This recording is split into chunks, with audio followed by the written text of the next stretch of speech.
practice, especially if it's something that you've never jumped into and you've always wanted to. Recently it's come to my attention that a lot of people are very intimidated or scared to even step foot into a yoga studio, and unfortunately I think it's because of the way that yoga studios, not just yoga studios, but yoga is marketed. It's marketed to people who are hyper flexible, super thin, that only fit a certain demographic, that are white women. And let me tell you, before I graduated from college, I was doing a lot of research. I was part of the Honors College at the University of Central Florida. So as a part of that research, and my research was in yoga and its effects on depression in the elderly. This is not directly correlated with that necessarily, but in my research I found that a lot of women, particularly African American women, they feel very excluded from the yoga community. So unfortunately, I've seen it in almost every yoga studio that I've worked at. It's predominantly thin white women. Nothing wrong with that, but I think it has a lot to do with the way that yoga is marketed. And so one of my goals is to really open up yoga to everybody, because it is for everyone. I truly, truly believe that as long as you have breath within your lungs, that you can do yoga. So it's available to anyone who's alive and breathing. So first things first, part of this series, I'm just going to really take it down to a really basic level. It's for beginners. So I'm going to break down different poses for this first video. In today's video, I'm going to go ahead and break down Tadasana, or mountain pose.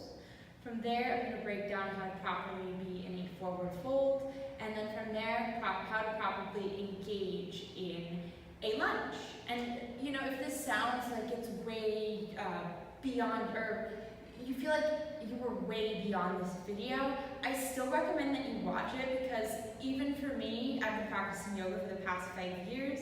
I take beginners yoga classes at my studio with other teachers, and let me tell you, I learn something new every time I take a class. It's all about that constant refinement and practice. That's why they call it the yoga practice. It's a constant thing. You're never going to attain perfection. And a lot of the times recently, I will say in the past few months, taking these beginners classes, just so many aha moments where I'm like, oh, so I'm supposed to engage my feet like this, or my stomach's supposed to feel like this, so then I know that I'm in the proper position so I'm not injuring myself. Alright, so make sure you're in comfortable clothing, keep water nearby, and let's go ahead and get started. We'll start in Tadasana. Something that I want to say, just to preface this a little bit, I'm breaking down essentially what are called sun salutations, or Surya Namaskar. You might also hear that same name applied to this foundational work. It's very popular in a lot of yoga classes, so I think it's a really good foundation to set for people, especially beginners. Right, so the first position in Surya Namaskar, or sun salutations, is mountain pose.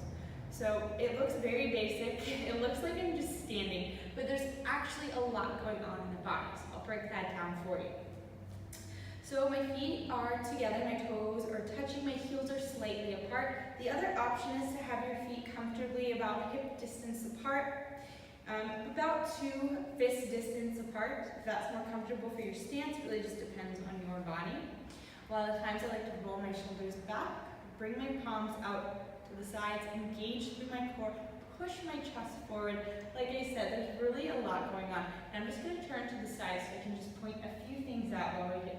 So I brought my big toes together, heels are slightly apart, rolling my shoulders back, bringing my palms to the sides, palms facing up. So from here, you want to take a slight pelvic tilt. Notice my pelvis, it's coming forward. Okay, so this is your pelvic. Pelvis is unengaged, pelvis is engaged, it's coming, rocking it forward. Okay, and one way to do this, it sounds a little bit bizarre, squeeze your butt cheeks together. It forces your pelvis to come forward, forces you to engage through the core, nice and strong through the core. You might not be able to see it. My stomach is nice and engaged, nice and sucked in.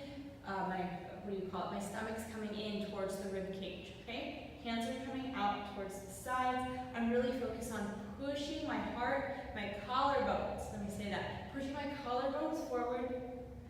Top of my head is really, really nice and tall.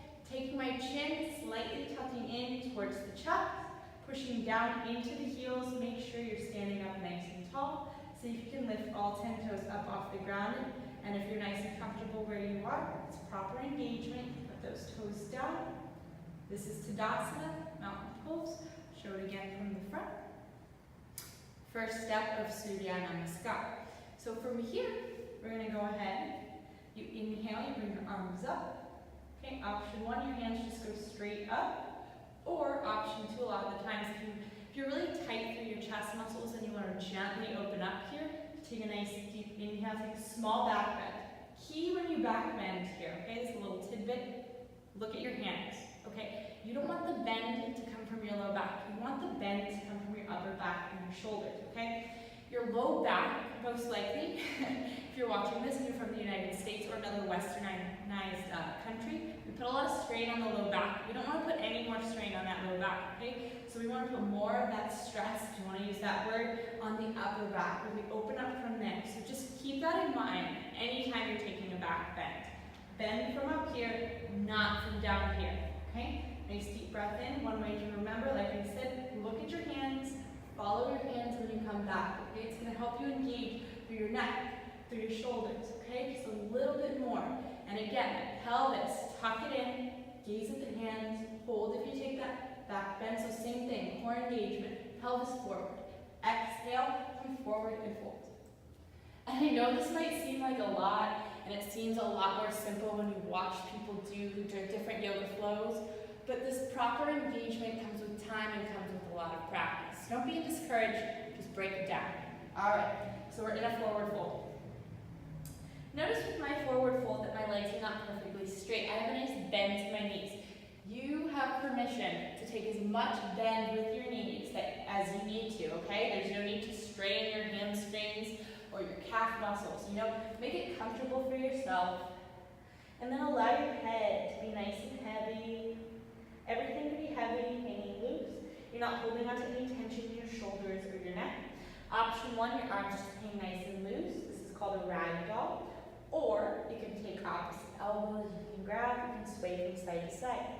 The same principles apply to your feet. Okay, so your feet, your toes can be together, heels a little bit apart, or you can bring your feet about hip distance apart and do the same exact thing, whatever's more comfortable for your stance. Remember, nice deep bend at the knee. Allow your belly to rest on the thighs, so allow it to be accessible to you. Nice and heavy, hang here, breathe. Nice core engagement, and that's at all times. Really squeeze that booty.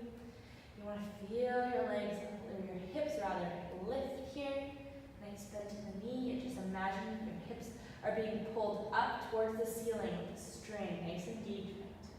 Okay, so from here, inhale, you look forward, halfway lift, that's what this is called. Notice my spine, or my back rather, is nice and straight. You know, it's nice and long. There's not a lot of curvature here, okay? Keep that nice engagement where it's nice and long. Send your gaze forward, and then exhale, come forward and fold. Last part of this series, we're going to take that right foot, step it back, drop the knee, uncurl the foot, okay? Just coming into that low lunge. So, to start, place your hands on your hips, and I want you to physically turn your hips forward so they're facing the top of your mat, okay? It's really important anytime you're in a lunge, whether you're working out or you're doing yoga, you want to make sure your hips are nice and square, protect your hip joint, protect your knee joint, yada, yada, yada, okay? Very important. Hands can stay on the hips. You have the option to take the hands onto the knee. I like to intertwine the fingers, place them on the knee, and really push back, opening up through my collarbones. Okay, another option, if it's available to your balance, hands can come to the heart, or you can bring your hands up into the sky. Notice if your hands are up in the sky, your shoulders are nice and relaxed. Bring them down a little bit. Send your gaze up. My arms are up. I want you to imagine you're holding a watermelon in your hands. So your pinkies are turning in towards one another. You're holding that watermelon in your hands. Really turn, engage, and hold. Beautiful. You can bring the hands down, step it back up, center. I'm going to break that down for you. So back to Tadasana, mountain pose, pelvis in, feet together. Nice deep breath in, small back bend, exhale to come forward and fold. Okay? Take your right foot, bring it back, drop the knee, uncurl the foot, hands to the heart, or up in the sky. and that is your complete sun salutation for beginners. Thank you so much for watching and joining me on the video 1 of this beginners yoga series. Next week I'll continue into the sun salutation journey so that by the end of this series you're able to do the complete sequence on your own and using me as your guide. Thank you so much for watching. I hope you got something out of this. Please check me out on social media at Namaste K Yoga. And if you're interested in doing one-on-one coaching with myself, I do mindfulness coaching to help you aspire to lead your very best life. If that's something sounds like you feel like you're either not attaining to your highest potential, or you feel scared to make that big jump and really fulfill your hopes and dreams, I'm the girl that's got your back. I'm Coach K, and I can help you follow your dreams, follow your heart, and be the very best version of yourself. Send me an email at namasteKyoga@gmail.com if you want to get on board. Thank you so much for being here. Until next Sunday, Namaste K.